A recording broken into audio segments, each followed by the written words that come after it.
Back to the Neil Haley Show and also the Media Giant Effect. And my guest today is going to talk about lack of ambition. And you know what? I think that a lot of times we settle, and we settle in life because, well, that's what other people around us are telling us we can be, that we can't be the next big thing. We can settle for this. And that's not the right way to think. Have ambition. And my guest today, Rick Tamlyn, is going to explain. Rick, thanks for stopping by. And why do people lack ambition? You bet. Well, first of all, I just want to say, total plug up front. I wrote a book called Play a Bigger Game. So that's the whole point. Like we're here to do big stuff with our lives. We're not here to sort of settle, to your point, and hang out and wonder how life is going to happen. Because here's what happens. We sort of do life, or life sort of does us, right? And what I call it is, are we trying to manage our circumstances so life is better, or are we actually in charge of life? And oh my God, look at the life I've created. And most people are caught in handling the circumstances. I get the money right, and I get this right, and then I'll finally be happy, right? Sort of we become a manager of all the stuff, right? Instead of like, okay, what do I really want to create with my life, right? And so I just did a 3-day event, and I was in a room, a virtual room like this, but 100 people. And what I noticed was they love listening to me be the motivator. Right. And they were all into the motivation. Yes. But when I sort of did the interactions and did some coaching with people one-on-one, I could feel oh my gosh, that feels like a lot of work. Or I kept asking, what's going on? And they were like, well, and I thought, what is going on with sort of creativity, desire, passion? What's happened to that? And here's what I've made up. Like out of COVID sort of, right? Oh my God, I can't do anything anymore. I'm home and I'm Netflixing and I'm baking sourdough bread. And then we've hit the wall on that. But we're now coming back out. And here's what I think is really happening. We have to take more personal responsibility again for our lives again. And we don't want to. It actually made us lazy. Yes. It made us lazy. And I don't, the nobody wants to get a job. I'm like, what is going on? I don't want to go back to work. I don't want to, it's like, I just want to like it. And here's, I know you'll have a comment on this too. I want to honor the life I want to have, and I'm going to go sailing for a year. That's all lovely. And if you've got the money and you're a bazillionaire, God bless you. But there's a whole bunch of people out there that's like, what do you want to create? What do you, I work with small entrepreneurs, and like, no kidding, now's the time. What are you waiting for? So there's a lot of wait and see versus, this is what I want to create. And it's fascinating. I play sort of psychologist on the side. I've been studying psychology for years, and what goes on in the brain, what happens, what is happening to people. And I think we've gotten a bit lazy.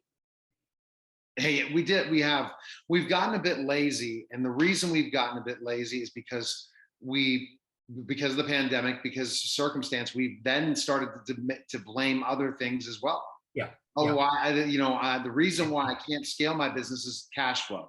The reason I can't scale the team is because I can't hire the right people, because no one wants to work. The reason why I am not able to get to this level is lack of cash flow. Like I need to have a better website, or I need to do this, or I need to do that. And put all these excuses instead of the ambition. I'm going to be the greatest here. I'm going to be the top here. I'm going to set those goals and manifest them and go, and then figure out throughout the action plan that needs to be done.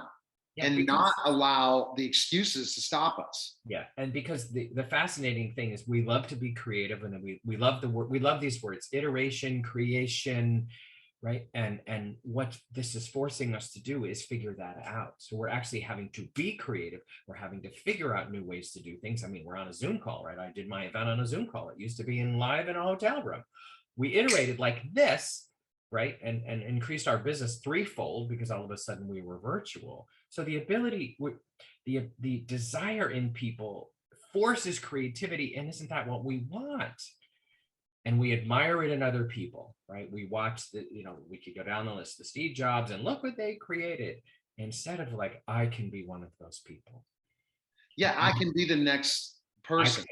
Why don't we ask that? What keeps us from doing that? Right. So there's a whole, I think there's a whole thing in there.